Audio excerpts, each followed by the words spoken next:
Êtes-vous intéressé à modifier la couleur d'un objet dans une de vos photos? Eh bien, la chose, elle est possible grâce à Lightroom ou encore grâce à Luminar. Et c'est ce qu'on examine aujourd'hui.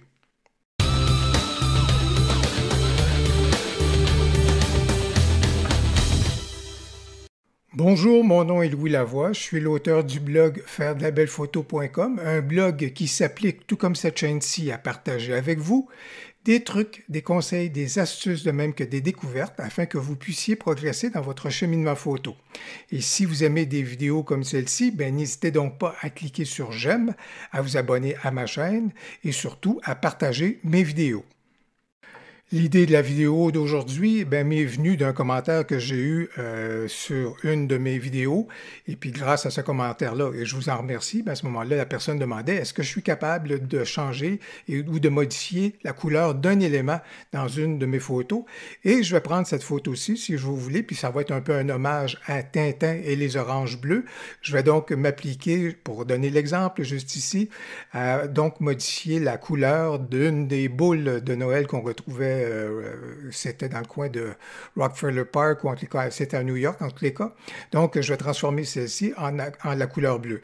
Je vais le faire initialement dans Lightroom, mais par la suite, je vais également le faire dans Luminar parce que la façon qui fonctionne dans Lightroom, c'est pas du tout de la même façon qu'on est capable de parvenir au même résultat à ce moment-là à l'intérieur de Luminar. Alors, c'est pourquoi je vais commencer par Lightroom.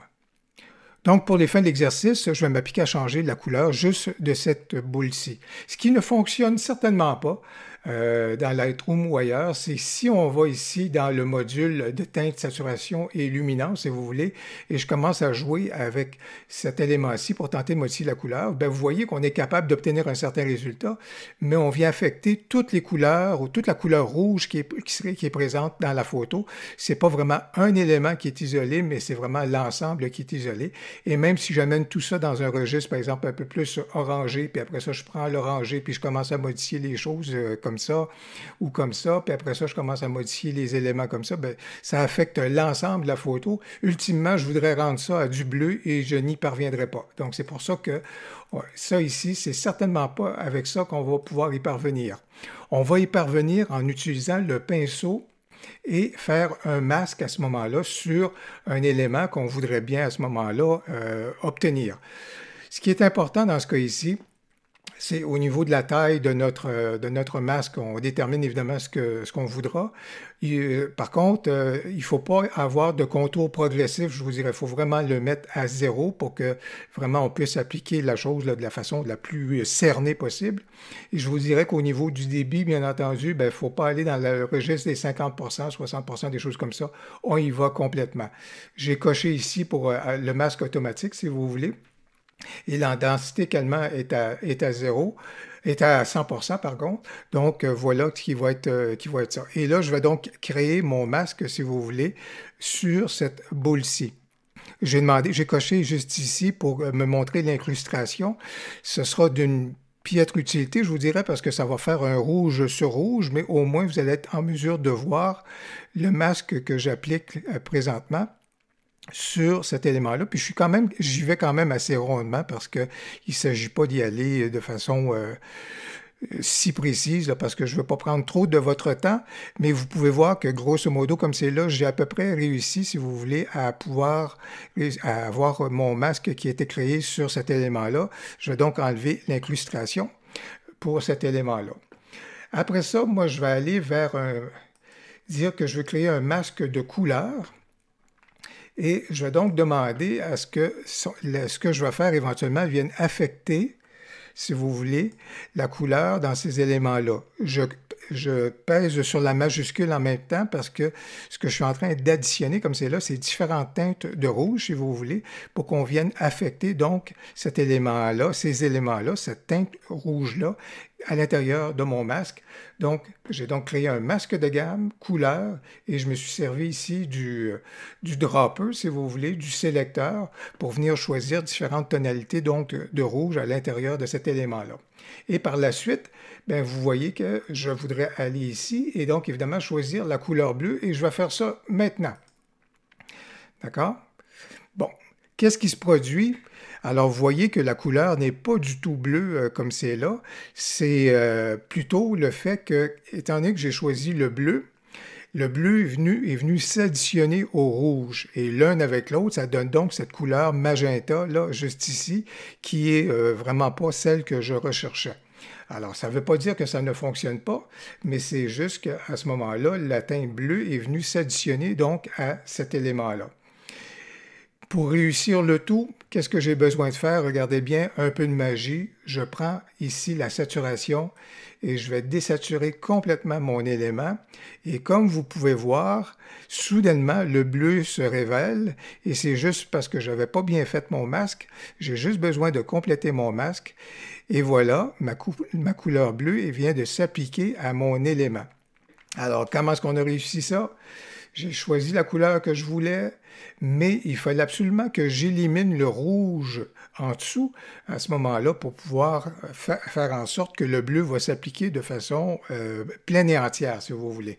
Et bien sûr que je peux très bien commencer à modifier, si vous voulez, la couleur. Ça peut devenir tout à fait autre chose selon que je vais modifier dans mon élément. Et ça peut devenir la couleur que je voudrais bien, mais si je veux le ramener dans ma thématique de bleu, encore là pour l'hommage à Tintin et donc à ce moment-là les oranges bleus, ben ça va être ainsi. Vous pouvez voir ici que j'ai débordé un tout petit peu.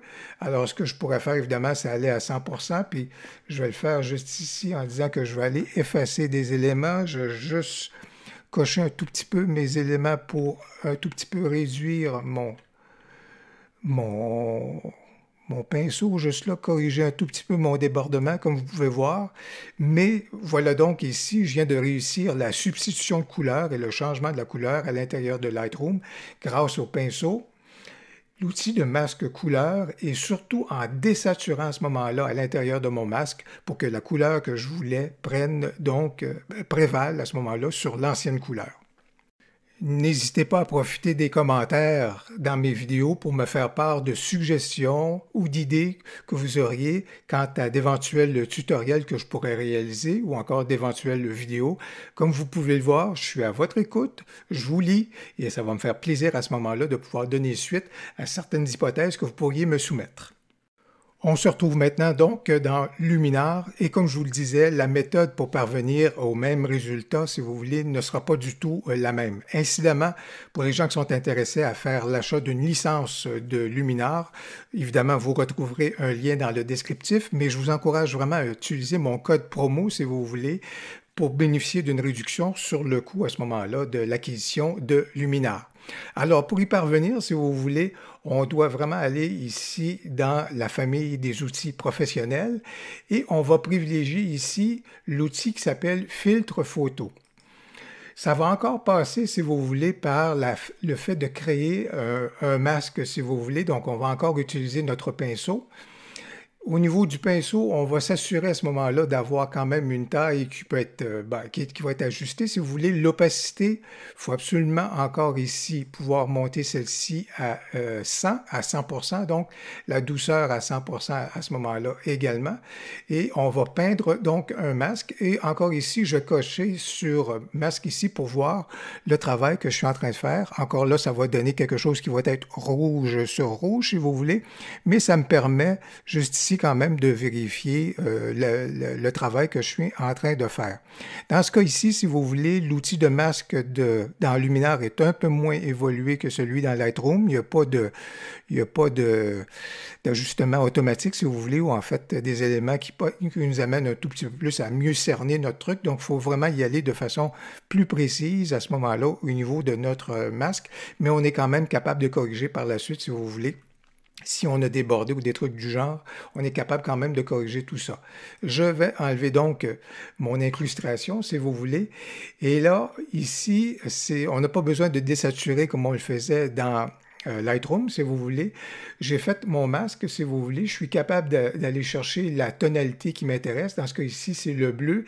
Et vous voyez que dès que je vais commencer à appliquer, si vous voulez, la saturation et la quantité juste ici, bien, regardez comment le tout à ce moment-là s'applique déjà et vous pouvez voir donc il y a déjà une tonalité de bleu qui a été adoptée.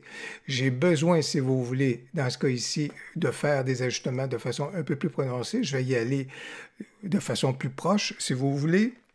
Je vais juste déplacer mon élément pour ajuster mon masque parce que la couleur bleue est déjà assez bien imprégnée, si vous voulez.